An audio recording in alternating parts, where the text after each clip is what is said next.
What's up, everyone, and welcome back to another special episode of Two Sisters, One Book. I'm Carla. And I'm Amanda. We're two sisters, two moms, tackling one book at a time. And we have a very special guest with us.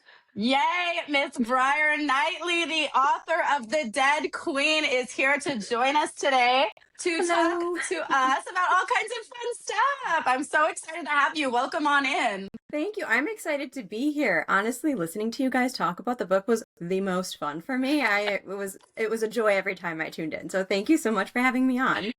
Oh, we love it. We were so excited when we got your book. We both of us were like, "Oh my God, this looks so good. We have to read it." And then we're like, "Oh my gosh, we should be reading this on the podcast." So Yes. Yes. Thanks. we knew exactly that's what we are going to do. And of course, you know that we ordered book 2 from you because that, we had to get into it. We were just so excited to get into the next set of this wonderful, fantastic book. So I am so excited. But I guess to get us started, do you want to tell us a little bit about yourself? Sure. Again, my pen name is Briar Knightly. I've been a writer for a long time. I've been published for 20 years, but I've been writing for 20 years, which seems like such a long time when I say it out loud. But yeah, I'm also a librarian full-time. I'm a parent. Man, I don't know how I have time to do all these things, but I wear a lot of different hats, and I love them all. So Wonder Woman over here. more like I just never get enough sleep, I think. You need more hours in the day. Don't we all? Yeah. So funny. Yeah, it's pretty incredible when you're a parent and you're doing all these crazy things, because before it was like you just felt like, okay, well, I could get stuff done, but then you become a parent and you start doing your jobs and everything, and the next thing you know, you're like, wow, I'm doing a lot more than I thought I could ever do. So kudos to you for that. You have to find ways to stick everything into your schedule in like odd hours, like pre-dawn or after the kid goes to bed or during nap times or lunch breaks. Like the mental math that goes into just doing all of the things. It's a real thing. I love it. Oh my gosh. Well, I guess we should get into it, kind of get some questions thrown at you and get some of the things answered. I'm excited. Are you guys ready? I Yeah. Amanda's over there like so excited. Like, let's I'm do looking it. forward to this too. Like this is really fun. It's like getting to talk to like two bookish friends. I love it. This is great. I love that. That's our favorite thing about this community is like so many people that we've gotten to know and talk with, and just even just in general, authors and just other book fans. Like we've been having so much fun with it when originally it just started as a hobby with Amanda and I chatting on the phone, talking about books. It sounds like you guys have a lot of fun. So I love it.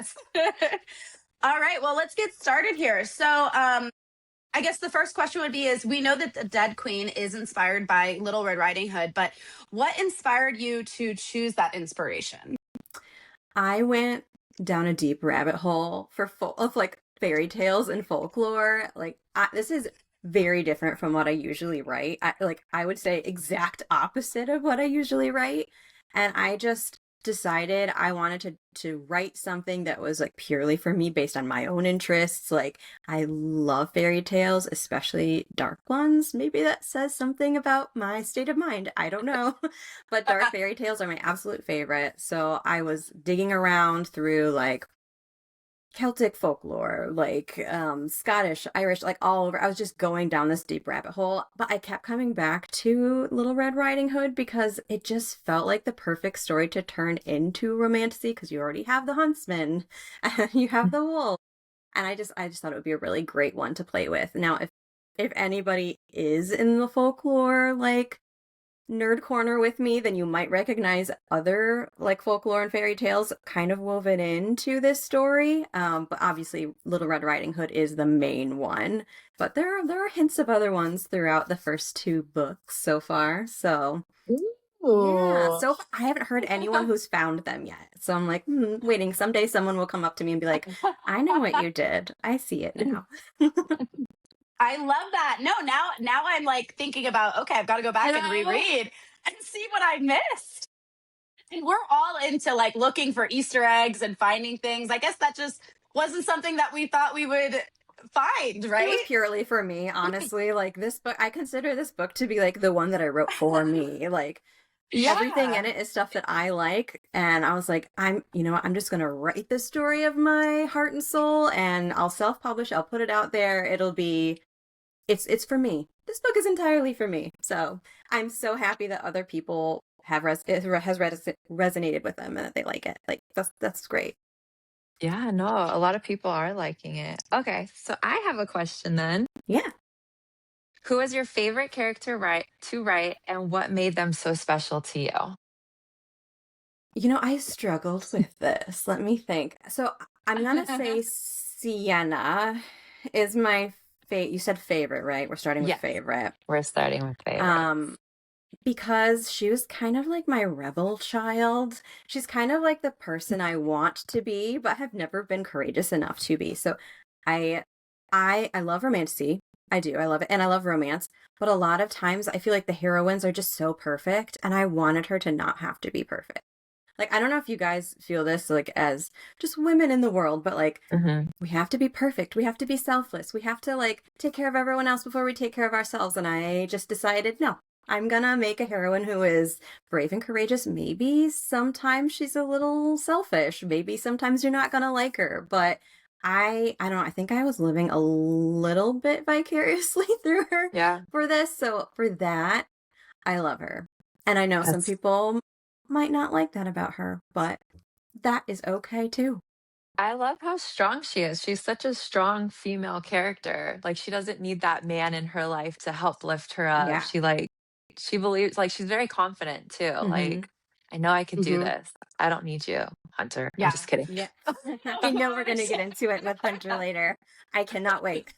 Oh my goodness. We had this ongoing battle about Hunter for so long. And And I am over I here have just cackling every time I hear it. I'm just like, yes. but that's what makes it fun is we pick a character that we're like just don't agree with and it makes it even more It fun does because then make we're it fun. I yeah, know. someone's gonna get proved wrong and it's which direction are we going in. Mm-hmm. But yeah, even about Sienna, like I know Amanda and I have had this conversation plenty of times is I just don't like when you see this female character who starts off as weak and all this other stuff and then all of a sudden, like, 200 pages in, she's this strong fighter. And it always kind of drives us crazy because it doesn't seem to make sense. And I feel like you set up Sienna so perfectly because, yes, she is the heir to the throne, but she went off and she discovered so many things about herself. And you have this long period of time where she was able to build strength and kind of figure herself out. So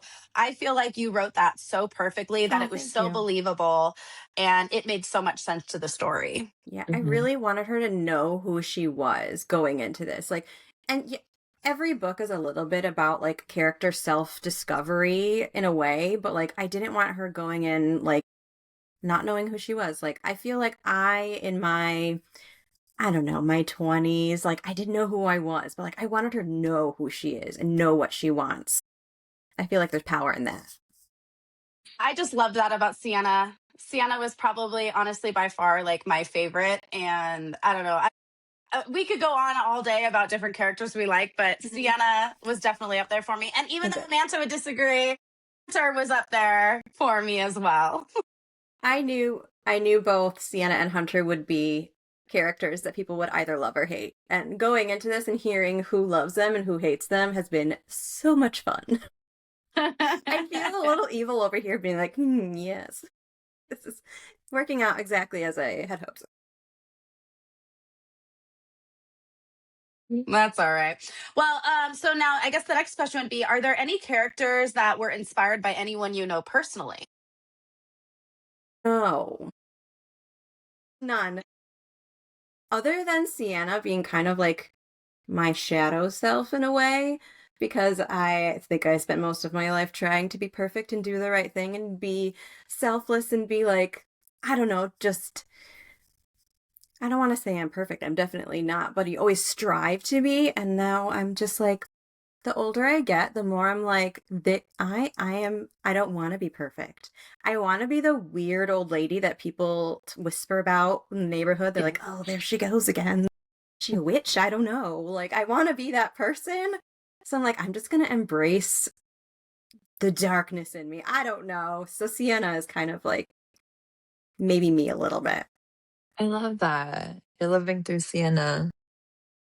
It's That's very easy to awesome. live through the character. I feel like, especially when I'm reading, I feel like as I'm reading, I'm like, oh, this is so me. And even if they don't quite 100% mold into me, I'll make myself mold into them. Like, I'm Mm-hmm. like, this is me 100%. And I think I even messaged you joking, and I was like, well, just so you know, when the movie comes out, I'm playing Sienna. And then Amanda and I joked that she would play the dead queen. Hey, I like it. You're I love cast. it. No. Yes. Oh, you don't have to answer it, but will we eventually find out why the wolf didn't attack Sienna in the beginning when he I saw will. the dagger? Yeah, I will answer it because this is a really funny question to me because so many people read the drafts, right? Like I wrote the draft, I had it workshopped, I had a critique partner, I had beta readers, like so many people read it and no one said anything funny about that wolf until you guys. And I was like, wait, is this like it's a red herring. I'm sorry. Like I did not anticipate that people were gonna latch onto it. No. It's really funny as like a writer to not know what is going to resonate with readers and what is. And then, yeah, I just didn't expect people to read so much into that first wolf other than the heightened action and the mauling and the violence of the scene. Yeah. No. All right. It is That's true. Sorry to Yeah. disappoint you. It's okay. Breaking hearts over here, left and You right. broke my branch off. It's cool. It's cool. I I know, like when you guys Amanda. do that though. You have your little branches and your theories going all the time. It's really fun. Yeah, it is exciting because we could sit there and just talk about like what could potentially happen. And Mm-hmm. we sometimes have it really like really close to being right. Like we're like, oh, this is Mm-hmm. exactly it. And then there's times where it's like, nope, we had it completely wrong. Like no matter what we did, we were not going to get it right. Like we were just so off character. So yeah, Or it's a good to couple know. times you did have it right, and then you talked yourselves out of it. And I was like, oh, that's so great. No. That's so fun. I know that There's was a few it times where I was too. sweating. I was like, oh, maybe I didn't hide that nearly as well as I thought I had. And then I'm like, oh, no, it's fine. They told themselves it would never happen. It's okay. I know, because sometimes we like get so far off and we're like, man, that's gonna be hard to get there. Could that happen? And then we talk ourselves out of it. And then we're like, okay, that one's closed. Take that one off the board. Mm-hmm, mm-hmm. Oh, it's cool. I love it. Now, so which characters were the hardest or most frustrating to write? Mm-hmm. I'm gonna say Say his name. Hunter. He was frustrating only in that, like, I wanted him to be like, so a lot of fairy tales are good versus evil, right? It's the right decision versus the wrong decision. It's temptation. It's all of those wonderful things that make us love fairy tales. I needed Hunter as the huntsman to be the good guy. And some people love him. Like there are people who've like reached out to me like, good that way. And I'm like, he's too perfect, honey. No, he's not for you. Like I don't understand. But I like also needed him to be perfect in that way for the story, like for Sienna to go through her like character journey, like right, like she knows what the right, I guess, choice is supposed to be, but sometimes our hearts don't line up with what the right thing is. And so I wanted her to show, like, I wanted to show how she can like have what the perfect life, the perfect guy like there and still not choose that at the end. I'm giving spoilers. I guess if anybody read your or listened to your podcast, they've already been through it Yeah. already, but Yeah. like I wanted her to like see what she was supposed to do and not pick that for her own reasons. And I didn't necessarily want the reasons to be solely about guys either, because that kind of annoys me. So I wanted her to have more than just like picking a boy. Like that's there's more to her than that. She's far stronger and has more in her character than just boys. I like Right? that. I Yeah. like that too. I know I mean, I think I had said it from like what the start, Amanda. I was like, I'm not saying they're gonna end up together. I just think the guy isn't as bad as you want him to be. He's not. He is like he's the golden retriever though. And if you like golden Yeah. retrievers, then you like Hunter, and that's fine. But some of us like a wolf instead. Golden retriever and wolf. danger or comfort and safety. And, I will say there are times in your life where you might want a mix of the two. I don't know, but for Sienna, I don't think I could ever see her with a golden retriever. It's just not for her. You see her because I know when she was younger, that was kind of her person. Yeah. That's who she, I think, thought she would be with. And I think maybe we've all been in a situation where we thought we would be with this person, oh, this is my person forever. And something happens and it kind of drifts you away from them. And you start to see who they are behind those walls. And I think that's kind of probably what we're seeing with Hunter and Sienna.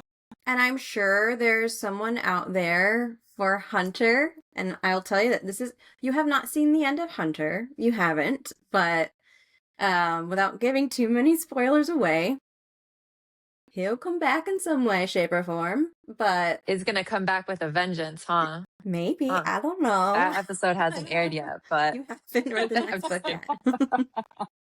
No, that's what's so funny about it. Yeah. I do think that, and I think I said this, I was like, I think we're going to see Hunter come back, but he did leave a little angry. So he did. Yeah. And that's fair. Have you ever had to hurt somebody like that before? Like, it really hurts you when you have to hurt someone else that you care about. But, we all grow and we change. And sometimes making that right decision for you, it means hurting someone else. And that stinks. It really, really does. But that's also life. Yeah. I have so much about Hunter, but I was like, I don't want to say anything because I do want to wait for the second.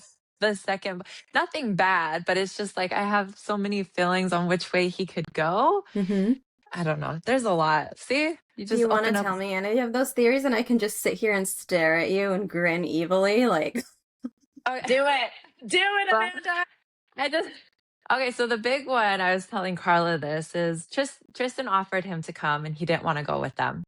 So I feel like he's going to go back to the king somehow and get his vengeance and be like, oh, okay, well, I know where your daughter's at. Let me help you get her back. Because now he seems jealous that she chose the wolf over him. And he just, like he was before, he didn't know how to be without her, kind of.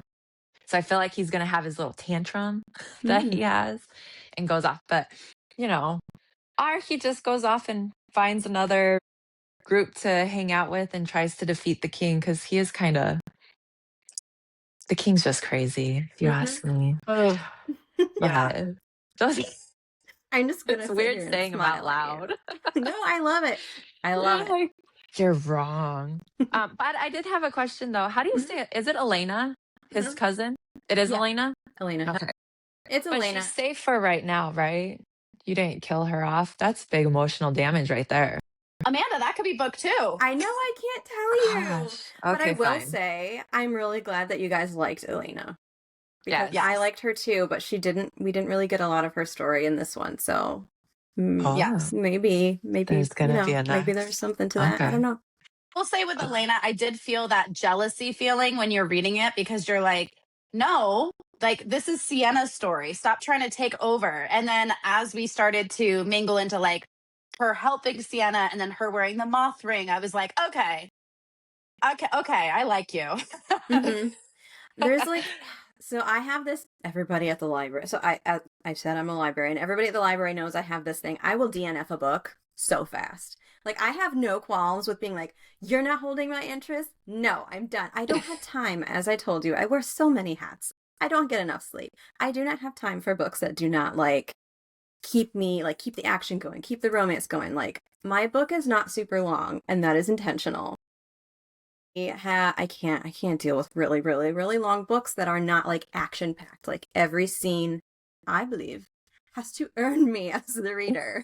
Like, that's the whole point of being a writer, is keeping the reader engaged. Like, that is your job, number one.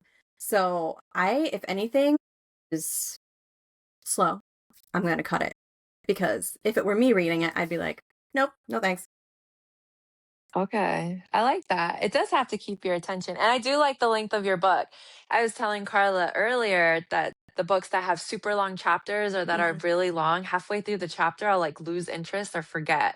Because each chapter point, I'm like, okay, so this is what happened. This is what it is. So yours is like perfect. And then we did leave ourselves for like, why can't we just read more? And it's like, hold on. We have to record this really fast. It also doesn't mean I won't talk about those other characters at another point in time when it is time and when it is necessary. But I'm not going to go into Elena's like backstory and all of that when we're focusing on Sienna right now, because that is not the story we are currently in. So, okay. We'll move on. Move on, Amanda. Okay, so which scene was the most emotional for you to write? the last one with Hunter. I wanted to do it right. I wanted to do it right because I know I did him dirty. I know I did. And that's like, I always knew I was going to. So building up to that scene, I wanted to make sure I got it right. I hate for lack. People are gonna hate me for this, but like I wanted to make sure I, tore out some hearts when I did it. Like I wanted to make sure that people were feeling the feels, because that again is the point of the writer, is to make people feel the feels. Some people were very, very angry at me, and I knew that was a risk I was taking. I knew that, and I'm sorry if I hurt you too much. I am very, very sorry. But also that is what some people wanted, I think. And I'm gonna go with my gut, and I think I had to hurt Hunter. I had to hurt him pretty bad in order for us to progress into the next phase of the story. I think you did it really good, because I really felt like the way I was reading it and the way I interpret it was that Hunter had all this hope, and even says it in the book, is he's like, well, you're not going to be with me yet. He always had this hope, this lingering hope of we will eventually, we'll be together eventually. It's just going to take time. I need to, rebuild your trust. At the end, he realized there is no us. You're willing to go with someone you don't even know, then be with me and move off, because she could have taken that and just left, gone with him, and there might not have been a book too. But she decided against that, because getting her questions answered were obviously more important than moving on and living a life that had probably no extra worry. Yeah. I think it would have been too easy to go with the easy choice. And that's our Sienna is not an easy girl. So I don't think that was ever in the cards for her. %. Yeah, I thought that was done really well. I liked that. Thanks. Perfect. I'm glad. Now, were there any scenes that you almost cut out but decided to keep? I don't think there were any that I cut out necessarily. There was something that I added in after a bunch of beta feedback. I originally wasn't going to tell you what Hunter did to like break make that rift between her and Sienna until book 2. But everybody was like, you can hurt us like a lot, but that is just too much. There are limits to how much you can hurt somebody. I'm like, okay, I will like at least tell you that little nugget. So that I added in after a lot of thinking about it. I was like, I don't know that I want to, but I think in the end it was the right choice. I had to give you something. I appreciate it. Yeah, no, I appreciate it a lot. Yeah, I know there were times where we were like, oh, are we going to find out? Then we're like, nope, not yet. Not till the very end. Yeah. I love it. Okay. Is there a fan theory you've seen that made you laugh or think, wait, that'll actually work? Yes. But I can't tell you. But you guys may have said something for something, not for the book I'm in currently, or even that, but in a book in this series. You said something that I was like, ooh, that sparked something in my brain. What? I'm afraid to tell you because I think it would give it away too much. So I'm not going to. Okay. I appreciate the honesty. Can you tell us who said it? Honestly, I can't remember off the top of my head. Okay. All right. I can go. That's okay. It's always nice to get those ideas, I guess, from it's kind of almost like a beta reader. Like you're like, this is what we want to see, and you have to make that decision. Yeah. Is that what I want to put in there? And I might be a little like, I don't know. Maybe I don't know if I'm scatterbrained or what, but like I'm always working on multiple books ahead of time because I think this kind of story is just too interwoven and too complex to just write one book at a time. Like in book 1, I was already setting up book 3. Like I'm thinking several ahead. So something you said made me think about a book that's several ahead. Oh, that's exciting. Okay. I'm Helped me solve excited a to little hear about problem that. that I had. Oh, How many thanks. books are going to be in the series? Are you allowed to say that? Oh yeah, that's fine. I already have it all mapped out. So the main series is 4. I'm extra. I already kind of have like the overarching like I would call it an outline, but it's a very, very loose outline for the main 4. And then I have 1 or 2 prequels that I might do that I would love to do. We'll see. But each of the main books in the story are in a different season. So you just read The Dead Queen, which is in fall. The next one, Fox Air, is in winter. So the one I'm currently working on is spring, and then we have to get to summer. Why did I decide to do that? I don't know. I don't really know. I guess I need a theme or something. I really love I like it. writing that makes me feel like I am in the scene, and sometimes weather and like just atmospheric elements can really heighten that for me. So I think I just kind of did a bit of a dive into like seasonal aesthetics for each one. I'm hoping we get a king's point of view. You wrote him really good. Oh, Yes. Yeah. I was about to say, I'm glad you like him, but you don't like him, and that's the point. No, not like that, but Yeah. No, I know what you mean. Yeah. you wrote him really good. If you can make us hate a character so much that we obviously didn't really have any knowledge of beforehand or whatever, then that's great. I would say that with Game of Thrones, like, and if you've seen, like Joffrey, he was always somebody that it was like, man, I hate you so much that I like you as an actor because you have done You have so well. yeah, for That Joffrey. you have literally like made me hate you so much that you deserve that credit. You brought that character out. Yeah, one of you also mentioned Ramsay from Game of Thrones, and I was like, that literally, I was channeling a little bit of Ramsay when I was writing. I'm like, oh, that's awesome. I'm so glad that you got that. So every A little like unhinged, like just like unpredictable, and a little like, oh, kind of dark and scary. Yeah. Yeah.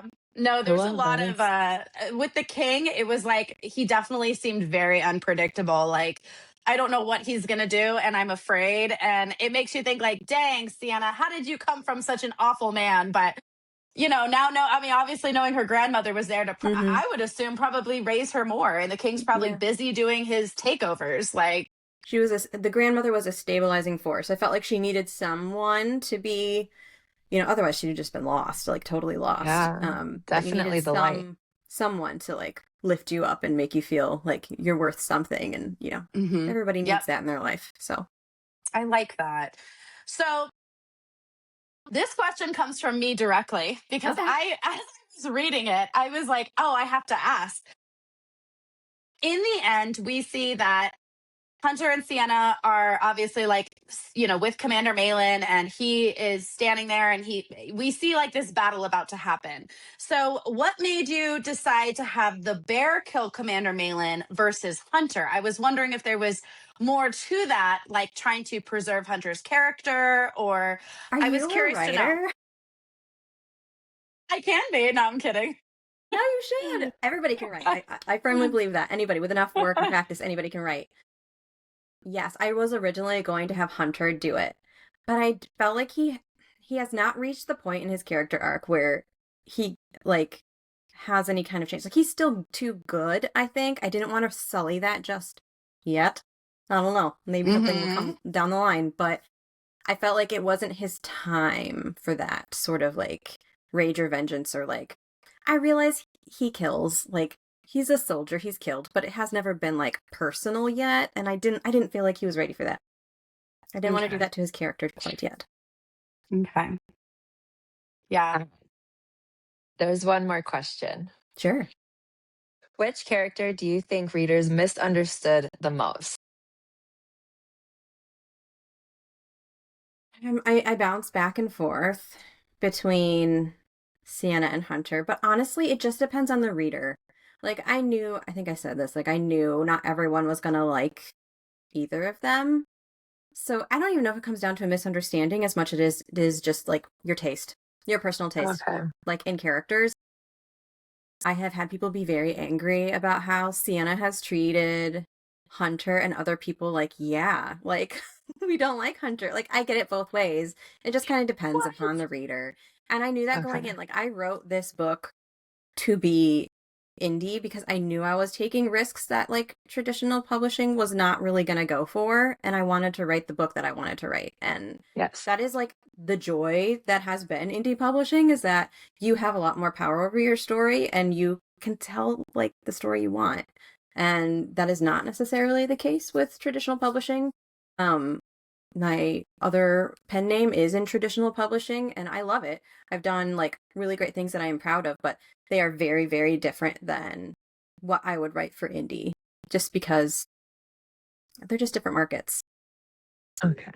I like that answer. Everybody does have their own little taste on stuff, but I thought Sienna was great. I'm excited to see Hunter's more character arc grow because we've seen it a little bit. And Tristan was great. The King was amazing. Commander, like all your characters are so amazingly written. So I'm really surprised you haven't really asked me any questions about the wolf at all. I know. Trust me.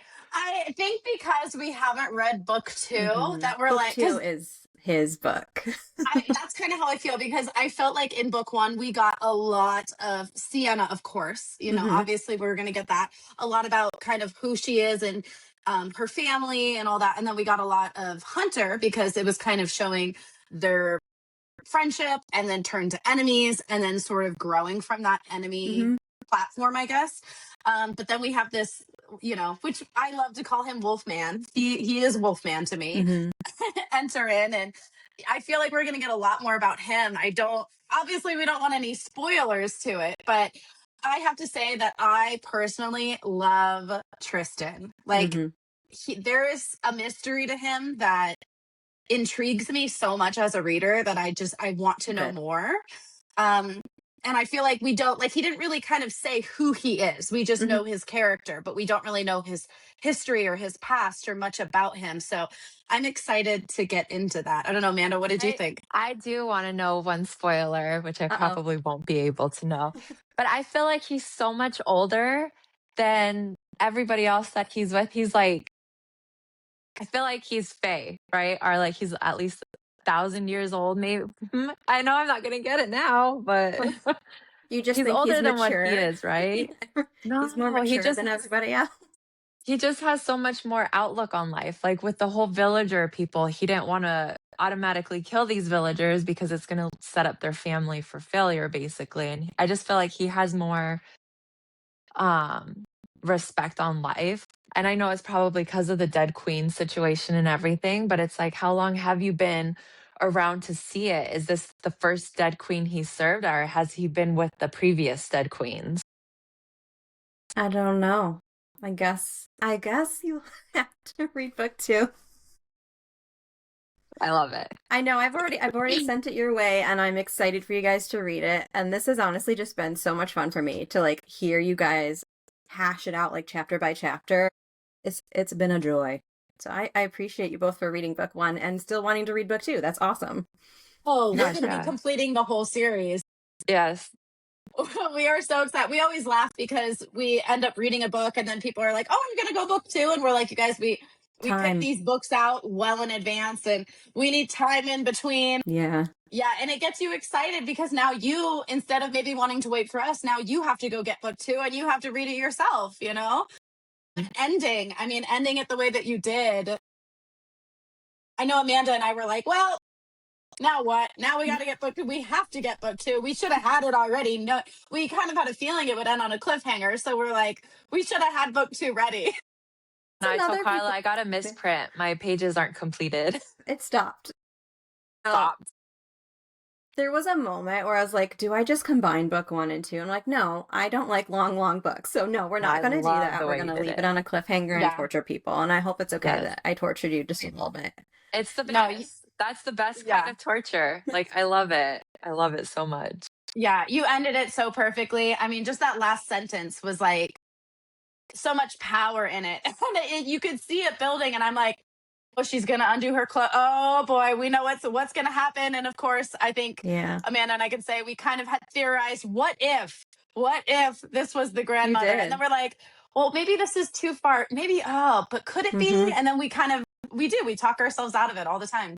hilariously, like from the writer angle, I came up with the last line of this book like before I even got like halfway through writing it. Like it's one of those things where you just get the light bulb in your head. You're like, I know how this book has to end.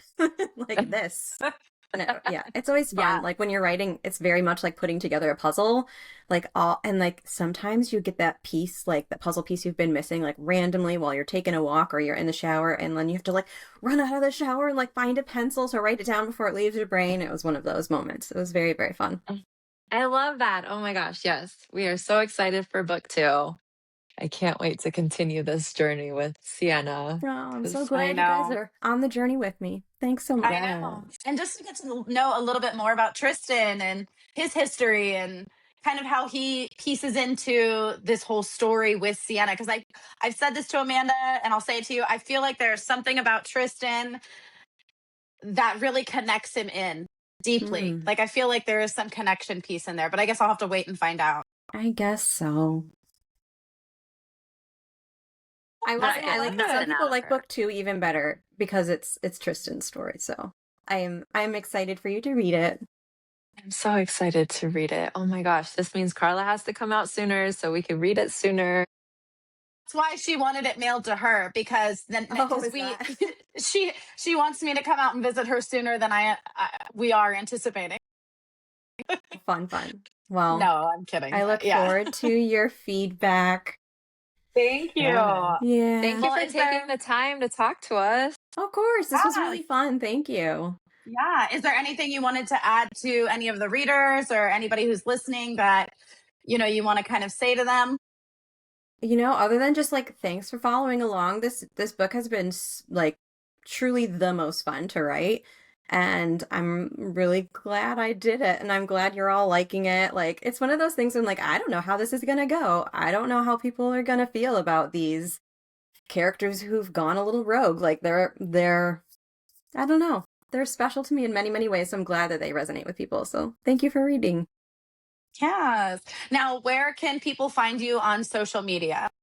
Oh my gosh, I am on TikTok and also on Instagram at Briar Knightly.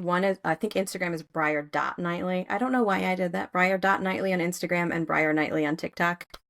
Yeah, you can find me there. I also have a website. It's very, basic. Mostly on Instagram or TikTok. And they can get all, basically book 2 on your website as well, right? Yeah, they're both on Amazon right now, and they're currently in Kindle Unlimited if that is of interest to anybody. But those are the 2 places you can find them at the moment. Awesome. Great. Yeah. Well, I guess it wouldn't end an episode if I didn't ask Amanda. Is there anything else you want to add before we end this episode? No, but we absolutely love you guys. We do. Thank you so much for tuning in, you guys. If you're not already, make sure you are subscribed. Make sure that you are listening. If you're listening to us on Apple or Spotify, subscribe, leave a comment, share this with a friend. If you're watching us on YouTube, make sure to hit subscribe as well. Make sure to share this with all of your friends because we just enjoy doing this with you guys. You guys have made this so much fun for us. Make sure you guys give us a follow on social media. We are on Instagram, TikTok, and on Facebook. Make sure to give the lovely Briar Knightly a follow. Thank you again so much for joining us. And we look forward to reading book 2. But I guess other than that, we'll see you guys on the next episode. Bye. Bye.